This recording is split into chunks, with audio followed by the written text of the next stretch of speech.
Welcome back. We've been talking all things coronavirus related, and of course the Italian government has imposed a nationwide lockdown in an effort to tackle the world's worst outbreak outside of China. Movements in and out of famous cities like Rome, Florence and Milan are severely restricted. Streets are usually teeming with life and traffic have emptied.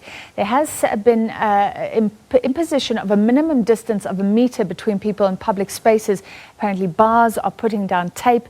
And let's speak to Manuela Biancospino, a resident of Italy. She's speaking to us from Rome.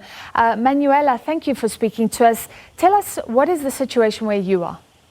Yeah, so the situation is really surreal.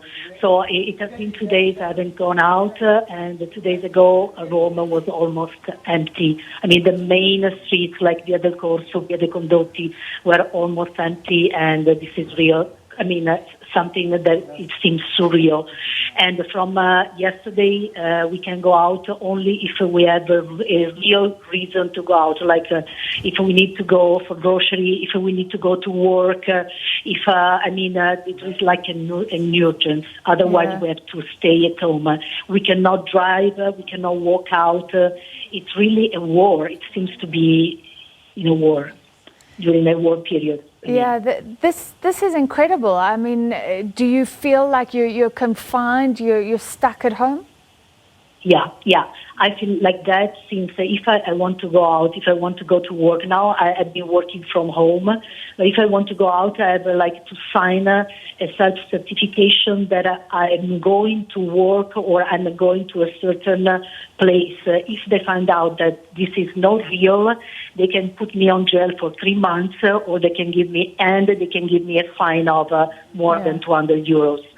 So this is really a difficult moment for Italy, for all the Italian people. Have you encountered any of the policemen who are checking people, who are making sure that there's a curfew in place as well after hours?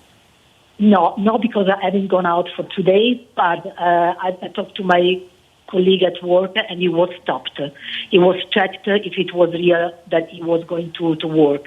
So going around the city, he said that there are people stopping, the police, the carabinieri stopping you and asking you where you are going. Yeah.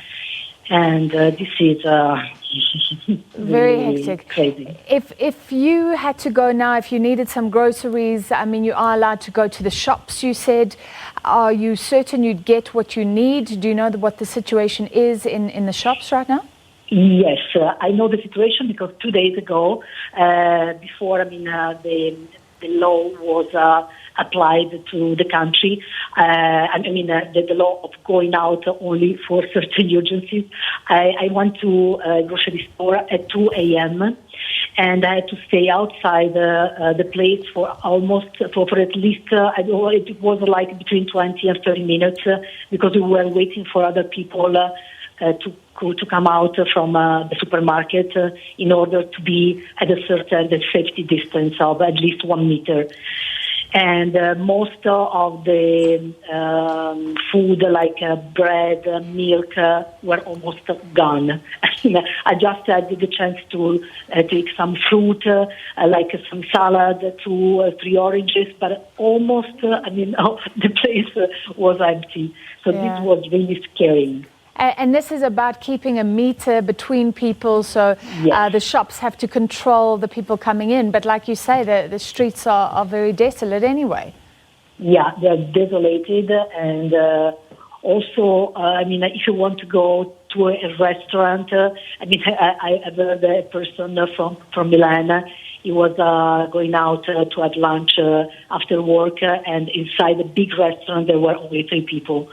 And this was in Milan. In Rome, it's the same thing. Because I don't know for how long restaurants and public places will be open until 6 o'clock. Probably in a few hours or 1 or 2 days, everything would be closed. Yeah. All the bars, restaurants, and public places. Manuela, do you know people who've been impacted by the coronavirus? And just give us a sense of, is there real fear in Italy right now? Yeah, I mean, there is fear. I don't know personally a person who was affected, but I live in Rome and my parents live in Vicenza, which is in Veneto, which is one of the red areas in Italy. I'm really concerned about my parents. They are old. I call them twice a day to see if they need something and if they are well. I just recommend them not to go out if they don't really need something urgent, so they stay at home. They just go around. The building where they live just to breathe some air, but they don't move. They don't move. All right. Thank you very much for sharing your experience with us. An incredible situation in Italy right now. That was Manuela Biancospino, and a resident speaking to us from Rome.